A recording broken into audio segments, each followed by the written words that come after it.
हरियाणा के एक छोटे से कस्बे रेवाड़ी में बसी थी राधा।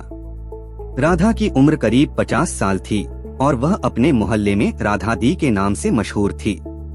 उसका छोटा सा घर हमेशा बच्चों की हंसी और पड़ोसियों की बातों से गूंजता रहता था। राधा एक विधवा थी जिसने अपने पति को 10 साल पहले एक सड़क दुर्घटना में खो दिया था। उसका इकलौता बेटा विशाल अब शहर में नौकरी करता था और अपनी मां को हर महीने कुछ पैसे भेजता था। लेकिन राधा की असली ताकत थी उसका दिल, जो हर किसी के लिए खुला रहता था। राधा का मोहल्ला विविधता से भरा था। यहाँ हिंदू, मुस्लिम और सिख परिवार एक साथ रहते थे और राधा हर किसी की मदद के लिए हमेशा तैयार रहती थी। वह सुबह जल्दी उठकर अपने छोटे से आंगन में तुलसी की पूजा करती, फिर पड़ोस के बच्चों को पढ़ाने के लिए अपने घर के बरामदे में बैठ जाती। राधा ने स्कूल में ज्यादा पढ़ाई नहीं की थी, लेकिन उसे कहानियां सुनाने और बच्चों को नैतिकता की सीख देने का हुनर था। बच्चे उसकी कहानियों में खो जाते और उनके माता पिता राधा की सादगी और समझदारी की तारीफ करते नहीं थकते। लेकिन राधा का जीवन इतना आसान नहीं था। मोहल्ले में एक नया परिवार आया था, रहमान का परिवार। रहमान एक रिक्शा चालक था और उसकी पत्नी फातिमा घरों में काम करके परिवार का खर्च चलाती थी।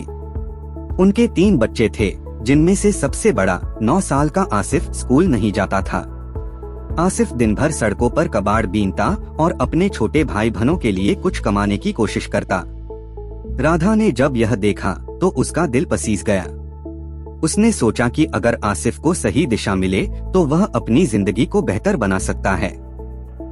राधा ने रहमान और फातिमा से बात की। पहले तो वे हिचकिचाए। रहमान ने कहा, राधा दी, हमारी हालत ऐसी नहीं कि आसिफ को स्कूल भेज सकें। उसकी कमाई से ही घर का खर्च चलता है। राधा ने हार नहीं मानी।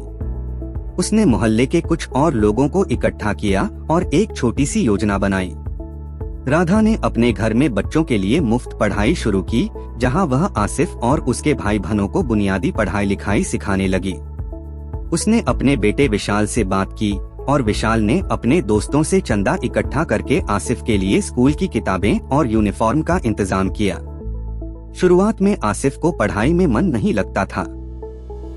वह शर्माता और अक्सर भागने की कोशिश करता। लेकिन राधा की धैर्य और प्यार भरी कहानियों ने धीरे धीरे उसका दिल जीत लिया। राधा उसे भगवान कृष्ण और सुदामा की दोस्ती की कहानी सुनाती और कहती, आसिफ, मेहनत और अच्छे दोस्त जिंदगी को बदल सकते हैं। धीरे धीरे आसिफ ने पढ़ना लिखना शुरू किया। उसकी आंखों में अब एक नया सपना चमकने लगा।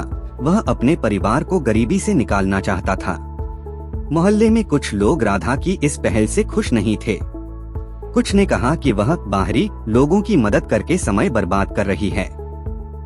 राधा ने इन बातों को नजरअंदाज किया और अपने काम में लगी रही। उसका मानना था कि इंसानियत का कोई धर्म या जाति नहीं होती। धीरे धीरे उसकी मेहनत रंग लाई। आसिफ ने स्कूल में दाखिला लिया और अपनी कक्षा में अव्वल आने लगा। फातिमा ने भी राधा की प्रेरणा से एक छोटा सा टिफिन सर्विस का काम शुरू किया, जिससे उनकी आर्थिक स्थिति सुधरने लगी। एक दिन मोहल्ले में होली का त्योहार था। राधा ने सभी को अपने घर बुलाया। आसिफ और उसके परिवार ने पहली बार मोहल्ले के त्योहार में हिस्सा लिया। रंगों और हंसी के बीच राधा ने देखा कि आसिफ ने अपनी छोटी बहन को गोद में उठाकर उसे रंग लगाया। उस पल में राधा की आंखें नम हो गईं। उसे लगा कि उसका छोटा सा प्रयास एक परिवार को न सिर्फ आर्थिक रूप से मजबूत कर रहा था, बल्कि मोहल्ले को और करीब ला रहा था। नैतिक शिक्षा। यह कहानी हमें सिखाती है कि सच्ची इंसानियत और प्यार किसी भी दीवार को तोड़ सकते हैं। छोटे छोटे प्रयास और एक दूसरे का साथ समाज में बदलाव ला सकता है। हमें दूसरों की मदद करने से कभी नहीं हिचकिचाना चाहिए, क्योंकि एक दिल से निकली मदद कई दिलों तक पहुंचती है। अगर आपको यह कहानी पसंद आई तो कृपया हमें लाइक करें, शेयर करें और हमारे चैनल को सब्सक्राइब करें ताकि आप हमारी नई कहानियों से हमेशा अपडेट रहें। धन्यवाद।